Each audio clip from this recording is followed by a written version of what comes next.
So guys hello everyone.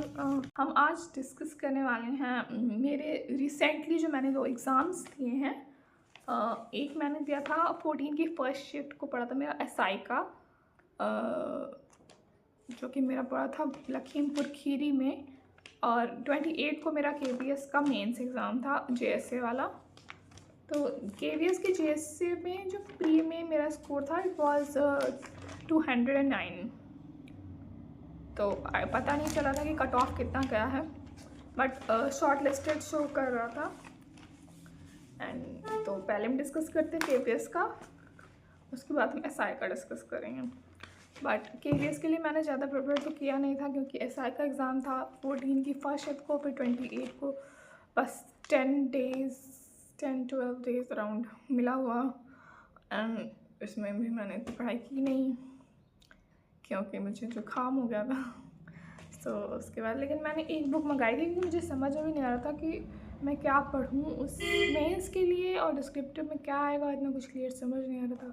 मैंने एक ये बुक मंगाई थी, सिर्फ एक यही बुक मुझे ऑनलाइन अवेलेबल दिख रही थी, बट मैंने इसको पूरा पढ़ा भी नहीं था। आई थिंक हाफ बुक ही पढ़ पाए होंगे, क्योंकि मुझे बहुत बोरिंग लग रही थी। छोटे छोटे आंसर थे, बहुत ज़्यादा एक्सप्लेनेशन नहीं था इसमें, तो I don't like this book. कि बस इजी नोट्स की तरह लग रही थी, जैसे कि हम लोग के बीए वगैरह में इजी नोट्स होते हैं, तो वैसी बुक है, और उसमें कुछ खास नहीं है, ना लैंग्वेज अच्छी है ना कुछ अच्छा है।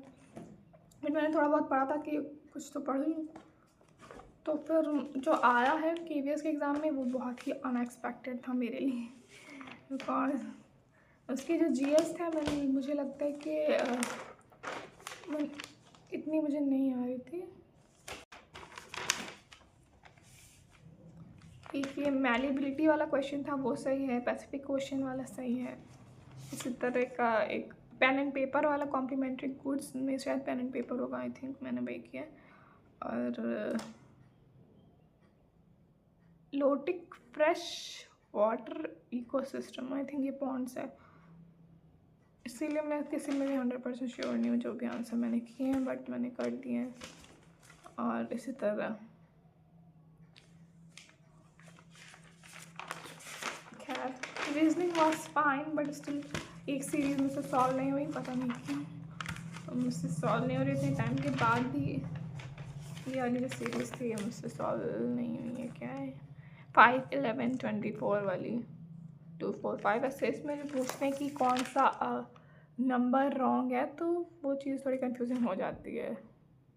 मिसिंग नंबर के कंपैरिजन में ये ज़्यादा मुश्किल लगता है कि कौन सा रॉन्ग है उसको डिटेक्ट करना है। तो उसके अलावा फिर कंप्यूटर में मेरे कुछ क्वेश्चंस गलत हैं, और बाकी it was not that tough. But जो डिस्क्रिप्टिव था उसमें 1 लाइनर 1 वर्ड टाइप क्वेश्चन पूछे थे। If you know you know, if you don't know you are not going to get any. और हाई कोर्ट्स में इंडिया इंडिपेंडेंस एक्ट के पहले कौन कौन सी इंडिपेंडेंस के पहले की जितने हाई कोर्ट्स हैं उनको बताना था, तो पता नहीं कौन सी, आई थिंक बॉम्बे, मद्रास, इलाहाबाद, ऐसे ही मैंने लिख दिया, और तो मुझे नहीं पता। इसके अलावा रीजनिंग सही थी, डिस्क्रिप्टिव वाली तो वो बहुत इजी थी, खाली उसको मार्क करना था। मतलब सीरीज दी हुई थी, उसका मतलब रीडिंग तो इजी थी, थोड़ा टाइम टेकिंग थी आई थिंक। और कंप्यूटर में लास्ट के मुझे ज़्यादा आ रहे थे। स्पीच में ये जो पूछे थे MS power point, MS word से रिलेटेड क्वेश्चन, वो उतना क्लियरली मुझे नहीं समझ में आ रहे थे। खैर तो मैंने किसी तरह लिख दिया है तो मुझे समझ में आया, क्योंकि कुछ ना कुछ तो लिखना ही था, तो लिख दिया है। चलो तो क्या इसके यहीं ख़त्म करती हूँ। मुझे समझ नहीं आ रहा मुझे टाइपिंग करनी चाहिए या नहीं करनी चाहिए, क्योंकि इट इज़ कन्फ्यूजिंग। बट अच्छा तो नहीं था मेंस का एग्ज़ाम। चलो एसआई का डिस्कस करते हैं। एसआई का मेरा 14 की फर्स्ट शिफ्ट को पढ़ा था, तो मैंने टोटल कैलकुलेट किया है तो वो 131 क्वेश्चन राइट हो रहे हैं, बट कट ऑफ तो हाई जानी है बिकॉज 131 बहुत कम स्कोर है, जितना लोगों का स्कोर जा रहा है हाई, तो 140 अराउंड लोगों के जा रहे हैं मार्क्स। और मेरा कोडिंग का फर्स्ट शिफ्ट है तो शायद कुछ नॉर्मलाइजेशन मिलेगा, तो शायद फिज़िकल के लिए बुला लें, बट फाइनल तो नहीं होने वाला है, तो मुझे क्लियर है फाइनल नहीं होगा। तो जो 14 की फर्स्ट शिफ्ट थी वो मुझे इतनी भी इजी नहीं लगी है, मतलब जो क्वेश्चन इजी थे वो बहुत इजी थे, पर जो ट्रिकी थे वो ट्रिकी थे। जो इजी थे तो वो बहुत ही इजी थे, इसी टाइप का था, बट अराउंड 3-4 क्वेश्चन मैथ्स में ट्रिकी थे या फिर लेंदी थे कह सकते हैं, कि डाटा दिया हुआ था एंड मुझे टाइम कम पड़ रहा था, शायद मेरे गोले भरने की स्पीड बहुत स्लो थी शायद, फिर पता नहीं क्यों मेरा टाइम कम पड़ रहा था, जबकि मैथ्स में मेरी स्पीड अच्छी है, but still I don't know. But मेरा 131 ऑलमोस्ट बन गया है, उसमें काफ़ी मुझे ऐसे ही कलर करने पड़े थे बिना क्वेश्चन देखे, उस वजह से, क्योंकि टाइम नहीं बचा था ना, शायद थोड़ा देख के करते तो थोड़ा और सही हो जाता। और मुझे कुछ क्वेश्चन लगे इसमें टफ।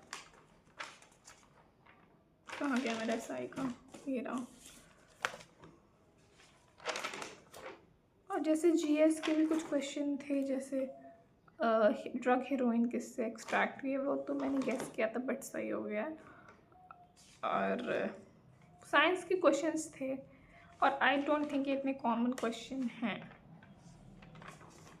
इसके अलावा एक क्वेश्चन और था साइंस का, एक रिप्रोडक्शन से आया था कि फर्टिलाइजेशन कहाँ होता है, तो वो मुझे अच्छे से पता था कि फैलोपियन ट्यूब में होता है। मेरी फ्रेंड ने शायद इसका यूट्रस किया है जिसने, बट मैं रिप्रोडक्शन तो मैंने बहुत अच्छे से पढ़ा था 12th में, मुझे बहुत अच्छे से याद है। एंड मुझे याद है मैं रिप्रोडक्शन की यूनिट में फ़र्स्ट आई थी, और मैं इसके अलावा कभी फर्स्ट नहीं आई हूँ। आईटी एक्ट से बहुत क्वेश्चन थे, आईटी एक्ट पढ़ा था मैंने, बट इसके क्वेश्चन शायद मुझे नहीं आ रहा था। और हिंदी का मेरा मुहावरा गलत हो गया, ओछे की प्रीत बालू की भीत, इसका मैंने कर दिया बुरे के साथ रहने से बुराई ही मिलती है, बट इसका गलत है कुछ, इसका होना चाहिए दुष्ट व्यक्ति का प्रेम अस्थिर है, बट मुझे इतना समझ नहीं आ रहा था ओछे की प्रीत बालू की भीत क्या है, तो मेरा गलत हो गया। मुहावरा मेरा कभी नहीं सही हुआ है आज तक, रिकॉर्ड है यूपी पुलिस में भी। और इसके अलावा मैंने जैसे जीडी का दिया है तो मुहावरा मेरा हमेशा गलत होता है, हमेशा। मैंने पढ़ के गए थे तब भी, चाहे जितना पढ़ लो, पर कुछ ऐसे ही मुहावरा आएगा जो नहीं पढ़ा हुआ होगा और वो गलत होकर आएगा। उसके अलावा मेरा गद्यांश ठीक है, बट थोड़ा समझ कम आ रहा था, थोड़ा ट्रिकी था हमारी थी।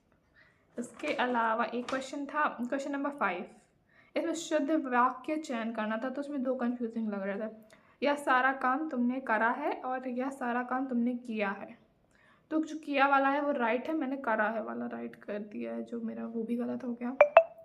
और साहित्य में मेरा धूप के धान वाला गलत है, और ये कौन सा गलत है, क्या नाम है इसका, 2009 में हवा में हस्ताक्षर वाला भी गलत है। अनारों वाला मेरा सही है, वो भी इस वजह से क्योंकि इसमें 3 ऑप्शन जो थे वो मुझे पता थे, वो मैं लास्ट मोमेंट पढ़ा था मैंने। और लास्ट के फूल भगवती चरण वर्मा ये सही था। 2013 का ज्ञानपीठ वाला सही था, तो इतने मुझे लग रहे थे, लेकिन ये भी भूलने वाली चीज़ें हैं। तो जिसने बहुत ज़्यादा हिंदी नहीं पढ़ा है, स्पेसिफिकली इस एग्ज़ाम के लिए पढ़ा है, तो वो भूल सकता है। जैसे मैंने भी कांस्टेबल और एसआई के लिए ही पढ़ा है, तो मुझे तो ज़्यादा ही नंबर चाहिए, 131 से और ज़्यादा, एटलीस्ट 136 तक चला जाता शायद, तो चांस बन सकता था। बट अभी तो मैं रनिंग करने नहीं वाली हूँ, जब रिज़ल्ट आएगा तो मैं रनिंग करूँगी। वैसे भी 16 मिनट दे रहे हैं, अभी मैंने सोचा मैं टाइपिंग करती हूँ और साथ में मैं क्या करूँ, साथ में वर्कआउट करूँगी, मैं टाइपिंग करूँगी, और कैट के लिए मैंने सोचा अब की प्रिपेयर करूँगी, क्योंकि मैं 3 साल से गवर्नमेंट जॉब के लिए प्रिपेयर कर रही हूँ। तो मैंने 2023 में प्रिपरेशन स्टार्ट की है और अब चल रहा है 2026, और इतने साल का स्ट्रगल आई मीन सिर्फ पढ़ाई से रिलेटेड नहीं रहा है, रनिंग भी मैंने बहुत किया है और मेरा वेट भी बहुत 10 kgs वेट मैंने लॉस भी किया है रनिंग करते करते। तो रनिंग ये बहुत डिफ़िकल्ट थी मेरे लिए, बहुत ज़्यादा। तो अब मेरी रनिंग सही है, बट पहले कंपैरिजन में पहले तो बहुत मुश्किल होती थी मुझे रनिंग करने में। So thank you for listening, and if you really like my content please like, share and subscribe. And बहुत लोनली फील कर चुकी हूँ मैं इस प्रिपरेशन के फेज़ में, एंड मेंटली वेरी लोनली।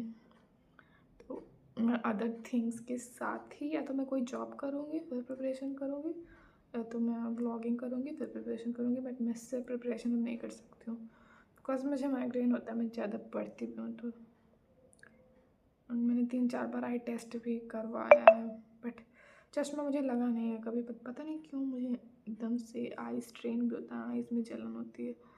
और ओके, बस इतना ही है आज के लिए, बस इतना ही है। Have a nice day, bye.